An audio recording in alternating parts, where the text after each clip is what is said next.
Hello and welcome to Unleashed, the show that explores how to thrive as an independent professional. I'm your host, Will Bachman, and I'm here today with Lido Ramadan, who runs Amanad, a consulting firm that serves primarily the federal government and its various agencies. Lido, welcome to the show. Thank you, Will. Thanks for having me. So, Lido, I think because it's the federal government, some of your work is matter of public record, and I think you told me that you could talk about some specific projects. We talked about two of them. You want to start out with the first one, a client that you're currently serving? Yeah, sure. So Amanad is currently serving the Marine Corps. Within the Marine Corps is a very large organization, but we're supporting one of their major commands, which is the Logistics Command, otherwise known as LOGCOM. And we started working with LOGCOM back in 2017, and we had a good relationship with the senior executive there. And they came to us with a series of strategic issues. It's kind of nice, the work we do. We operate at a pretty high level within the client organizations that we work with. So, our client came to us and basically had a variety of strategic problems that he needed to address across the command. And he really wanted to start, most of all, LOGCOM has the responsibility for managing a lot of the inventory that the Marine Corps owns, as well as repairing a lot of the vehicles and ground equipment. And so a lot of his issues centered around that. So we tackled a number of different issues in these short business case analyses that we did. So we did a series of 4 6 to 9 month business case analyses looking at different inventory segments that LOGCOM was responsible for. And he really gave us free rein there to take a look at a segment, really identify, one, what the as-is picture was from a performance perspective, from an inventory perspective, from a just overall meeting the mission of the Marine Corps perspective. And then we did a lot of analysis to determine what some opportunities for improvement were, and laid those out in a series of courses of action that were presented all the way up to the commanding general of Logistics Command. And we've also had the privilege of helping them implement some of those recommendations. So I'll real quickly, and please stop me if you have any questions, but I'll real quickly just talk about one of those in a little more detail to maybe give a little more sense of what it is exactly that we do. So one of the inventory segments was around their depot repair parts. So like I mentioned, LOGCOM has the responsibility for, a piece of ground equipment comes in, it goes to one of their 2 depots in either California or Georgia. They fix it and they get it back out to the warfighter. That is really their top mission, and they have 2 large depots that do that. So we were really looking at the operation of those depots. The inventory is, as it references, the parts that go on these and what they had, how long it took to repair something, what all the processes were in place, how standard they were across the 2 depots. And we identified a series of improvements, one including having LOGCOM work more closely with the Defense Logistics Agency, DLA. And that was the major recommendation that came out of this, was really to kind of come together in a more seamless organization. So as you can imagine, that requires a lot of change management, 2 behemoth organizations coming together in a way they hadn't before. Once that recommendation was approved, we've now been supporting implementation of that for the last 3 years. The recommendations have enabled savings of over $20 million to the Marine Corps, which is a significant return on our investment for their cost of coming to us. And that's really the type of work we do across DoD and across the Marine Corps. So let's double click on that project a little bit. When you're doing the analysis maybe of this depot that does the repairs, could you like what was the work plan there? What were some of the activities or some of the analyses that you did? And you can highlight which of those would be pretty much the same if you were looking at a civilian repair depot, and which ones maybe for airlines or something, and which ones are more unique to the government?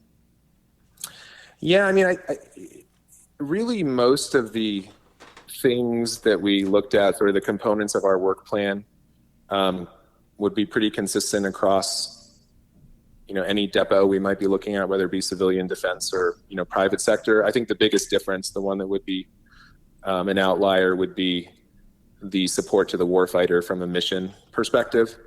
In my career, I've done a lot of work with the Navy, the Marine Corps, a little bit with the Army and the Air Force. And, at the end of the day, cost savings, improved operations, improved efficiency, those are all major factors and reasons that they hire us. But it's really the support to the warfighter that trumps everything when it comes down to it. So we spend a lot of time in any of our work plans and in this project specifically, understanding exactly what the needs are of the warfighter, of the specific warfighter, what the response time or the turnaround time really should be in order to get these vehicles out to fleet. And it's also dependent on situations.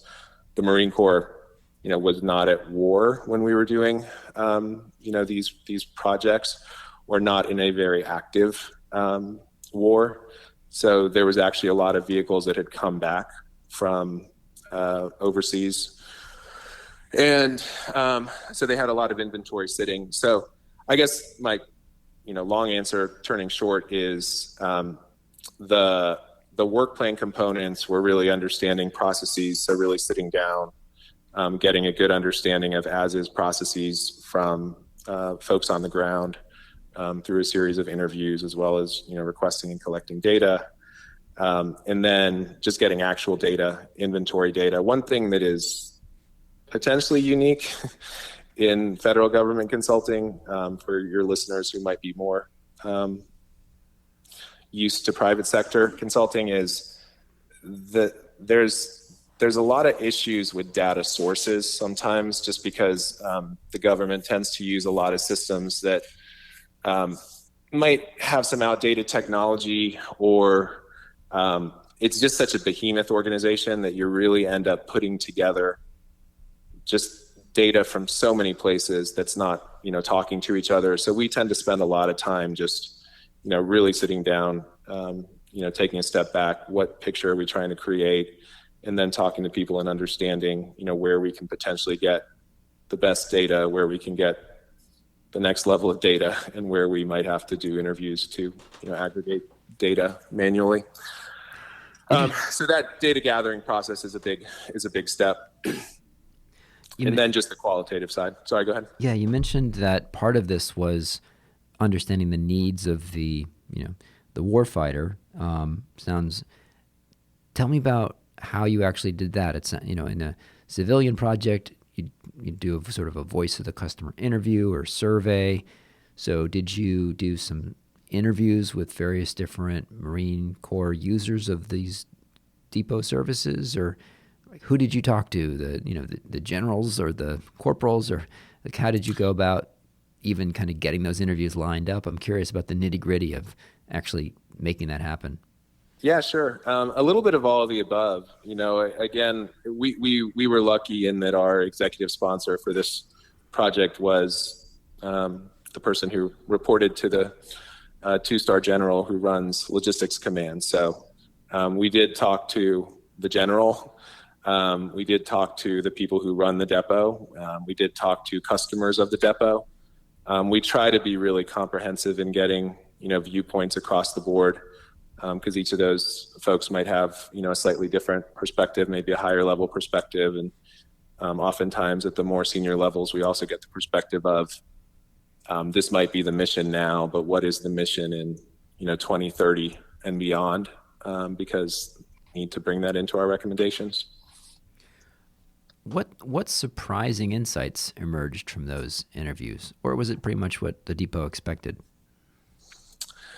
Well, the biggest surprise really came from, I think, two things. One was just the data that we were able to bring together from disparate sources it painted a picture that was very different for them than they thought, as far as how much inventory they had on hand, how much inventory was actually usable, how much inventory they actually needed. So, the data painted a really interesting picture for them, that a lot of times they just, because of the pace of the mission, they hadn't had a chance to take a step back and really aggregate and look at. And was it that they Yeah. had more inventory than they needed, so they could reduce working capital or not buy as much in the future, or what was the insight there? Yeah, I guess twofold. One, they had a lot of inventory that they didn't need. So space was an issue for Logcom. So our recommendations enabled them to free up numerous warehouse bays, which was significant for them from a mission delivery perspective. Two, when they find inventory that's dormant but is still usable, they are also able to sell it back to the Defense Logistics Agency, the other organization I mentioned, and they get maybe not exactly what they paid for it, but they get dollars back, which they can then use to further their mission. A nonprofit organization typically has several different bottom lines that they work towards, or social enterprise might have a triple bottom line, right, of financial performance, but also how much impact are they delivering. How does a organization like a depot in the military, they probably have some bottom line that they have to hit, some they can't have massive cost overruns, but they also have metrics of impact or sort of customer service, or what's their KPIs look like? Well, their biggest KPI that they look at is their ability to have the parts on hand in order to turn around for a depot, to turn around the equipment they need to repair immediately. So they look at their percentage on hand, which they try to have in the mid 90s, which is often tough to do in a mission that is moving and kind of ever changing. The Marine Corps has a lot of different types of equipment. It's not like the Air Force, where you have more standard, just a lower set as far as number of aircrafts. The Marine Corps has a lot of different types of equipment, a lot of older equipment, so it's hard to be as predictive as possible. That's their main metric. I mean, they use that metric. They have financial metrics as well. The challenge, and you'll see this across not just DoD but also the federal government, is bottom line metrics are often related more to mission than financial performance, and so that's where we tend to come in and really show them where they can do both. It's a lot of you can improve mission delivery while still saving money and while still improving efficiency. Yeah. What were some of the findings that you had around the benefits of combining together the DLA and the Marine Corps Logistics Command more closely? The biggest benefit was changing the point of sale. So the way that the Marine Corps had historically handled this was they would buy these repair parts from Defense Logistics Agency, and then they would store it in their warehouse until they needed it. What the integration of the organizations did was it brought DLA literally into the Marine Corps organization, and DLA would buy things predictively now because they are helping the Marine Corps do the demand planning side. So DLA now has the actual responsibility of purchasing in advance, and then the Marine Corps only takes ownership of the good when they need it. So the Marine Corps is now not carrying inventory. They're allowing DLA to do that and bear the costs of that and bear the risk of that. of unnecessary purchases and things like that. And DLA's mission is really around logistics, warehousing, and providing parts like that across the Department of Defense. So there was a lot of benefit to the Marine Corps, mostly in that area.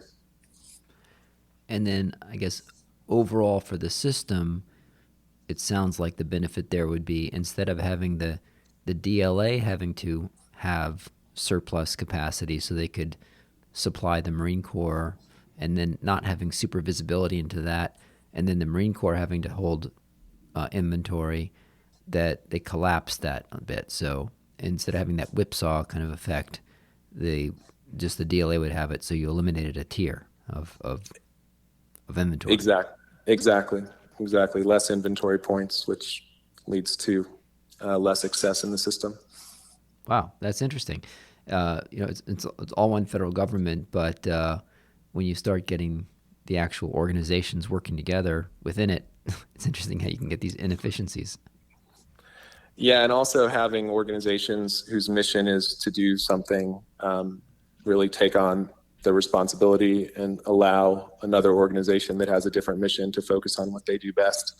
That was a big part of our executive sponsor's message, and helping us drive this across the organizations. Let's let DLA do what they do best, and let's focus on running our depots and getting this equipment back out to the warfighter as quickly as we can. I can imagine there was probably some resistance to an idea like that, where the Marine Corps, I can imagine, if I'm in that shoes, might say, well, we want to make sure that we actually have it in stock, and that the DLA might have different calculations, but we want to be more conservative and have it in stock if we need it, and not being able to control it as directly was probably a concern. How did you overcome concerns like that if they came up? Well, definitely not if.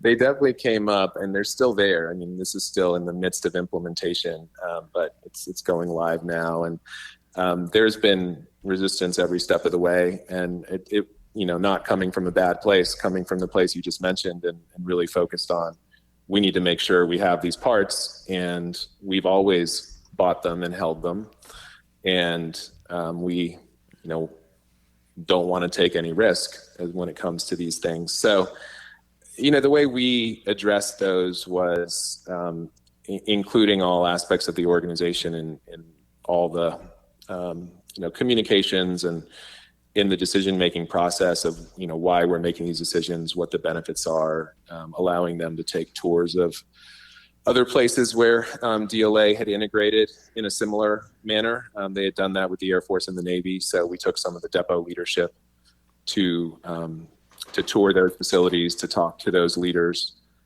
We did a lot of just providing real data, and then it's really been a relationship building process. Really the ensuring that the folks within DLA who were going to be driving this, and the folks within the depot and the Marine Corps that were going to be driving this, were meeting regularly and starting to build a trusting relationship, because it really was all about trust there. But change management, I mean, we had a full separate change management work stream that we had multiple people staffed in that were constantly thinking about this and thinking about who the stakeholders were that we really needed to continue to share more information with, because it really impacted their jobs. Let's turn to another government agency. I think you've done some work for the SEC. Yes, we worked with the SEC in a part of the organization called the Division of Economic Risk Analysis, DERA. And DERA was chartered with creating a centralized data repository for SEC economists and lawyers to access information to help make their jobs easier in a centralized manner. So we were hired to help create that portal, and also to create the data governance processes and rules for accessing data and so forth. and how to maintain and manage that data over time and really create more of a data governance organization. And so tell me a little bit about the kind of phases of that project and what were some of the outcomes. Sure. So at first it was coming on to share best practices from a data governance perspective. So we did a lot of information providing to the leadership within DERA on how other organizations have tackled these issues and how we had tackled these types of issues elsewhere. We then created a small pilot portal where we took some sample data within just more small slivers of data within the organizations. You can imagine the SEC has a lot of data. A lot of it is highly confidential. So we took more publicly available type data, created a framework, got some quick wins through that, created some really nice data visualizations, and then expanded the project into full scale. We worked with a partner. We don't do a lot of the kind of back end IT development side. So we brought on a partner to help actually create the portal. And we continued our work to build the data governance organization. Our client within DERA actually through somewhat of some of the work we did, went on to, during our support, become the first chief data officer for the Securities and Exchange Commission. So one of our partner organizations that's kind of within the Amanat family, Peregrine Associates, is also now supporting him as he builds out the chief data organization within the SEC, which is a really exciting initiative that we were glad to be a part of. He's also a wonderful, wonderful guy, Austin Garrick, and he's doing a great job as the SEC's first chief data officer. But the portal that we created is still being used. It's been expanded. The data visualization team has been expanded. And it really has brought a lot of benefits to the SEC, just as far as visibility across the organization, easier access to needed data, and really having information at the fingertips of the people who need it, the lawyers and the economists, when they need it, and bringing insightful data to folks in ways that they can understand it quickly and take action. Talk to me a little bit about data governance for someone like myself that doesn't know much about the topic. What does that entail? And you can maybe use the SEC as a case example of what are the different parts of the organization, like what are the different organizational roles about it? What does it mean? How does it happen? What is data governance? Yeah, I mean, at its biggest picture, it's really how you maintain, manage, share, and use data within an organization. And the kind of the minutia of it is really around how you gather and aggregate data together and how you collect it in a way that you can then use it in more focused, specific visual ways to users in ways they need it. I think data governance is the way we've always promoted it and executed it. Is there's very structured ways to look at it that you need to around roles, around access, around the goals of the data, but it's very organization specific. The SEC, as an example, obviously holds a lot of financial data. It holds a lot of confidential data that's more on the financial trading side. And it holds a lot of personal information for users. So a big part of data governance at the SEC is around controls, around access, around how you're ensuring that you're always not allowing data to get in the wrong hands. So security was a major aspect of it within the SEC. Let's talk a little bit about how you've built your firm, and particularly how does one go about getting these contracts with the federal government? To a lot of smaller firms, it might be a bit overwhelming navigating the federal procurement processes. Tell us kind of how you've made it work. Yeah, sure. Well, it's not easy from the perspective of just jumping in. So I don't blame people for being, overwhelmed if they're not, if they haven't spent a long time. I've spent my entire career in this space and learned a lot as I've gone on. Um, Out of grad school, I went to work at Booz Allen Consulting, which is one of the large federal consulting firms. And after just a year, I actually left and co-founded a small business, Sensio Consulting Group, back in 2003. And really kind of learned with kind of feet to the fire a bit. And I think the biggest thing that I learned and that I would advise folks in the space is there's a lot of foundational building blocks that you really need to focus on if you want to begin to win federal contracts as a small business. You really need to invest in, some of your infrastructure from a contractual perspective, ensure that just all of your registrations as a small business, you have benefits in the federal government. So ensuring that you are registering for whatever small business certifications you can. And then one of the things that I think is the most important thing that I've really tried to bring to Amanad that maybe when we founded Sensio, we weren't quite as trusting on is you have to partner in this space. You have to have trusting relationships with partners because it's often hard to get contract vehicles. It takes a long time. Once you have them, it's great, but it's not that easy to access different clients within the federal government. And so you need to be doing a lot of networking and building relationships with other partners that might have complementary capabilities. They might have overlapping capabilities, but if you can bring something to them as well, that will reduce the lead time and improve your access points within the federal government. And the other thing I would add too is you really need to have some type of differentiator. There's a lot of, at least in my space and kind of the management consulting space, there's a lot of contractors that are trying to get in.